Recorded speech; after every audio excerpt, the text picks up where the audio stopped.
Bueno, vamos a arrancar entonces con la revisión de este primer corte y ingresamos directamente a nuestro curso, corte uno, arte pre-europeo.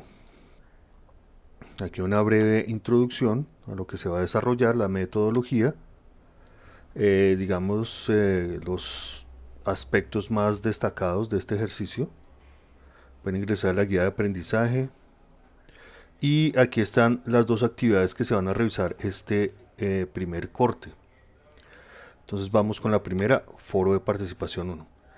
Como ya tuvimos nuestra primera tutoría, lo que deben tener en cuenta es básicamente las preguntas con las que se solicita ustedes puedan establecer su primer trabajo, su primer video. El video debe ser una consulta a partir de estas preguntas.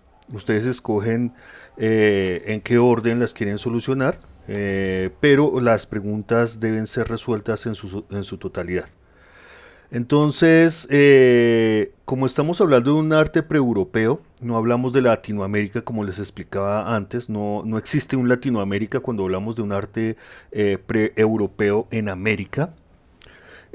Porque aquí no hablábamos, no teníamos, digamos, una lengua derivada del latín. Cada cultura hablaba su propia lengua y algunas tenían una en común, pero no se hablaba de ningún tipo de lengua derivada del latín. Por eso no se habla de Latinoamérica. Entonces, ¿cuál es el punto acá? Lo interesante es que está expuesto el ejercicio para el semestre para revisar tres momentos distintos de lo que llamaríamos más adelante, o sea, en la actualidad, arte latinoamericano. Las bases están precisamente en las culturas precolombinas que se encontraban habitando y desarrollándose, algunas desaparecidas al momento de llegar los invasores españoles, los invasores europeos, pero digamos había digamos ya una tradición aquí de diversas culturas en cuestión de religión, en cuestión de manifestaciones artísticas, en cuestión de desarrollo arquitectónico, de ingeniería, de astronomía. Bueno, hay un montón de avances ahí muy interesantes que van a dar cuenta pues de civilizaciones con un nivel avanzado, ya que se manifestaban a través del arte en muchas de sus representaciones, ya sea en cerámica, ya sea en talla, ya sea en escultura, en mural, bueno, en fin, vamos a encontrar textil inclusive. Entonces, eso es lo que necesitamos revisar. Como digamos esta primera base, que es los desarrollos de las culturas precolombinas, al encontrarse con esta otra cultura que viene de Europa, van a crear una amalgama a lo largo de varios siglos que van a terminar siendo lo que llamamos hoy el arte latinoamericano. Por eso separamos el estudio en tres secciones: lo que es antes de la llegada de los europeos y lo que es esta mezcla, este proceso de asimilación de los dos mundos, en donde uno se sobrepone al otro, pero igual se filtra o se permea a partir de las culturas locales, esa cultura invasora, y se logra, digamos, a través del tiempo, generar, digamos, una nueva forma de entender el mundo a partir de esa mezcla de esos dos mundos aquí en América. Esta primera parte solamente busca que revisemos lo que había antes de la llegada de los europeos. Eso es lo que se solicita. Entonces vamos a revisar a partir de ahí. ¿Puede hablarse un lenguaje expresivo común? ¿Por qué? En esta pregunta obviamente le apunta a que cuando nos acercamos a estudiar las culturas precolombinas, a veces las observamos como si todas fueran iguales. Todas hicieron lo mismo, todas vivían en los mismos lugares, tenían las mismas construcciones, generaban los mismos productos culturales, los mismos productos artesanales, que sería la cerámica, el textil, la pintura tal vez corporal. Que inclusive algunos tenían en común la lengua, entonces todos son iguales. No, resulta que no. Cada uno dentro de su propio universo, su propia cosmología, su propia religión, sus propias costumbres, generaban a través de materiales similares, incluso iguales, un producto que los caracterizaba a ellos. Es muy distinto, por ejemplo, hablar de lo que hacían los incas a lo que hacían los mayas, los aztecas o digamos aquí San Agustín. Todos trabajaban la piedra, pero lo que representaban y caracterizaban en cada uno de ellos era muy distinto. La arquitectura, por ejemplo, de Mesoamérica, si hablamos de los mayas o hablamos de los aztecas, son estructuras piramidales muy particulares que no las encontramos aquí en Sudamérica, en la parte andina, sino de una construcción muy distinta. Es decir, no se parecen, por ejemplo, a Machu Picchu, a pesar de que ambos utilizan la piedra, pero la utilizan de una manera distinta. Entonces no hablamos de un lenguaje expresivo común, pero sí tienen, digamos, profundas afinidades. Por ejemplo, en algún momento les hablaba de esa relación que había como con el jaguar, por ejemplo, con los animales que rodean, digamos, la mitología, sobre todo centroamericana y suramericana.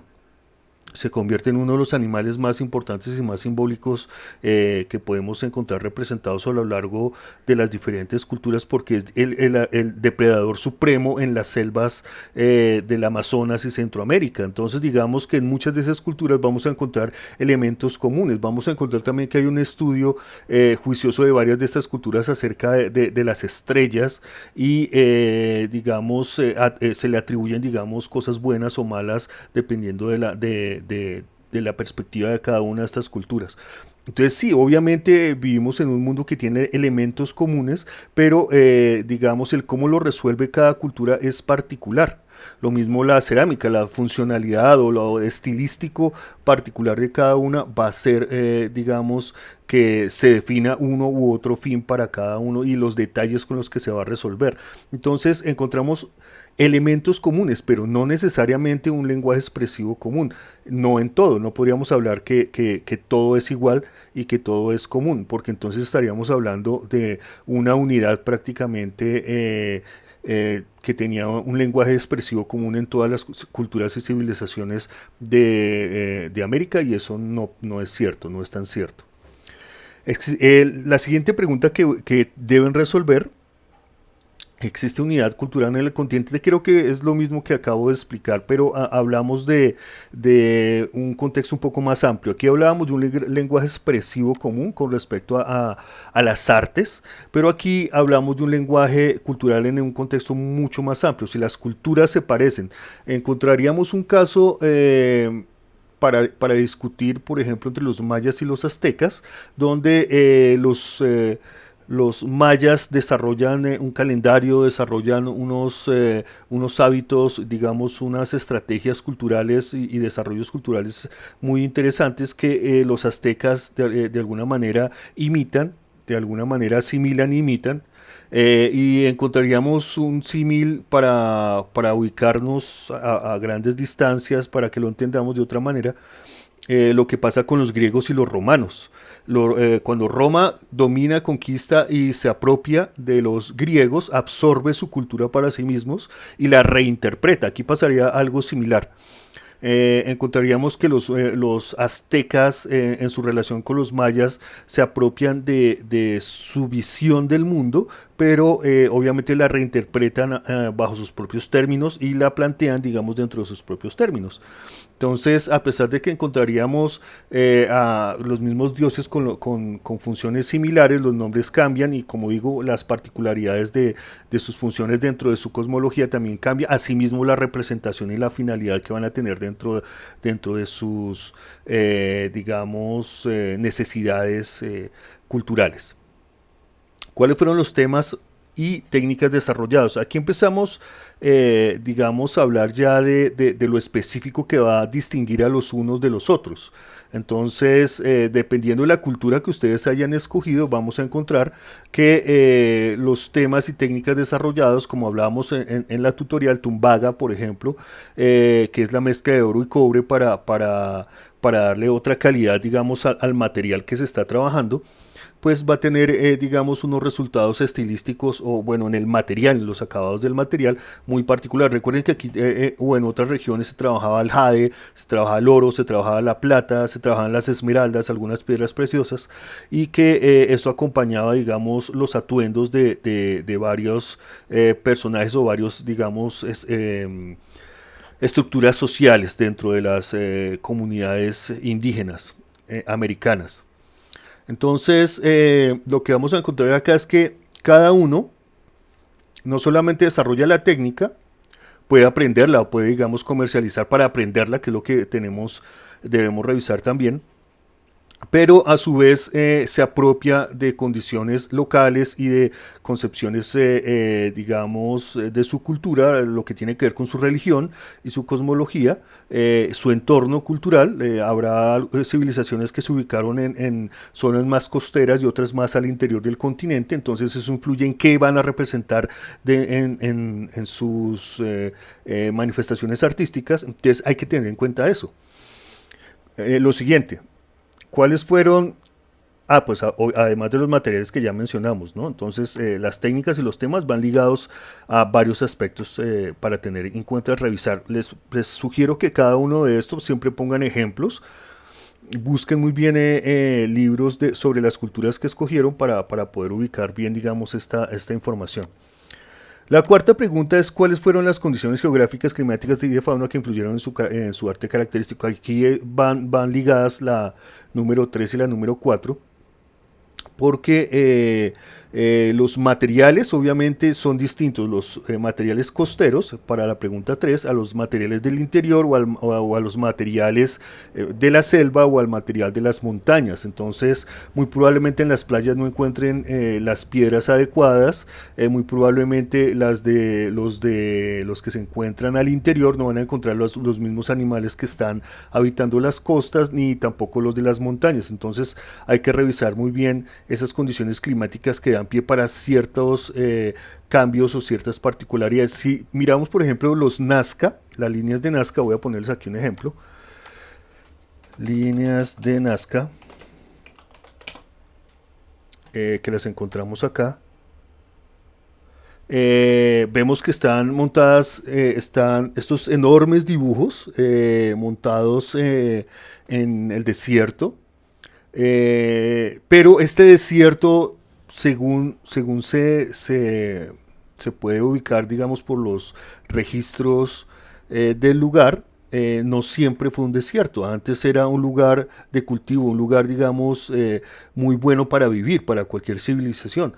Pero el clima cambió y se fue secando. Entonces, las condiciones climáticas, ya sea por influencia del hombre o por, digamos, condiciones particulares de la región, transformaciones de esa región, influyen obviamente en que una cultura sobreviva o simplemente se traslade o desaparezca. Eso lo podemos ver también en algunas culturas como la de Rapa Nui en Oceanía, o podemos verlo también en algunos cambios en las ciudades mesoamericanas, donde al parecer el consumo excesivo y explotación de su entorno alrededor de las ciudades obligaban en muchas situaciones a que fueran abandonadas y volver a empezar otra ciudad en una región donde se pudiera, digamos, obviamente cultivar y tener agua disponible y, digamos, mantener una población regular. Entonces, ¿cómo las condiciones afectan? Sí, claro que afectan. Y, digamos, esas huellas las vemos aquí en este ejemplo que les estoy mostrando y en lo que les estoy comentando. Ahora bien, según la cultura que ustedes escogieron, ¿cuáles fueron esas condiciones geográficas, climáticas y de fauna? ¿Qué era lo característico? Ok, aquí hay, digamos, una parte, un limitante con respecto al video, que es de máximo 10 minutos. Bueno, ustedes deben ubicar preferiblemente a su cultura, hacer una breve descripción de ella, ubicarla geográficamente, dónde está esta cultura o dónde indican los registros, esa cultura, hablar generalidades de ella, su religión, digamos, su lengua, digamos, lugares o evidencias arqueológicas de su existencia, de su presencia, vestigios artísticos que se puedan revisar de esta cultura, y a partir de ello, de ese contexto, esa revisión, pues se puede hablar, digamos, de estas 4 preguntas dentro de este trabajo. Entonces el video preferiblemente así como yo estoy haciendo con un recuadro pequeño. Yo estoy utilizando Filmora 10, creo que es el que estoy utilizando Filmora para aprovechar la cámara y la captura de pantalla. Y obviamente esperaría que la narración fuera hecha por ustedes, ¿ok? Igual lo que me interesa es que se realice la investigación, la consulta, se respondan estas preguntas y que ustedes puedan presentar este ejercicio como parte de su evaluación del primer corte. Los criterios están en el contenido y la estructura, es decir, cómo estructuraron ustedes este ejercicio, cómo elaboraron ustedes este video. La narración y presentación visual, es decir, la calidad de la presentación, en qué condiciones o cuáles fueron las condiciones, los criterios que ustedes consideraron relevantes para elaborar el trabajo, y si quedó bien, y obviamente la originalidad y la creatividad. Aquí entre estos 3 criterios pues destaca obviamente el contenido y la estructura, el contenido que es el que responde a las preguntas que se hacen acá, ¿no? ¿Listo? Eso sería, digamos, la primera parte que tiene que ver con... aquí ya tengo varios para revisar, eso lo reviso ahorita. ¿Qué tiene que ver con sus trabajos? Bueno, su primera parte del trabajo. Bien, vamos a seguir entonces, nos devolvemos a la primera parte y vamos a encontrar la evaluación en línea. ¿Qué pasa con la evaluación en línea? La evaluación en línea lo que va a preguntar es sobre estos contenidos que ustedes consultaron, generalidades sobre las culturas precolombinas. Eso es lo único que va a preguntar. Es una actividad de aproximadamente 15 preguntas, entre 15 y 20 preguntas. Unas son de opción múltiple, otras son de falso y verdadero. Y deben resolverla en un tiempo, en una ventana de tiempo de 2 horas. Lo ideal es que cuando inicien esta evaluación también puedan terminarla sin hacer pausas. Es decir, si usted abrió la sesión para ingresar a la evaluación y decide cerrarla sin terminar de responder todas las preguntas, el programa simplemente va a evaluar hasta ahí y no tiene más opciones de volver a entrar. Es decir, si solo respondió 5 de las 20 preguntas, eso es lo que se va a evaluar sobre eso. Entonces no les recomiendo que abandonen la evaluación, empiecen y terminen al mismo momento.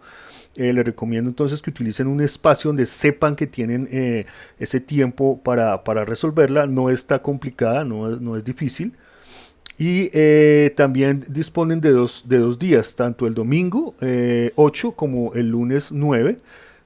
Disponen de tiempo para realizar esa evaluación. 2 días, 2 horas, 20 preguntas aproximadamente.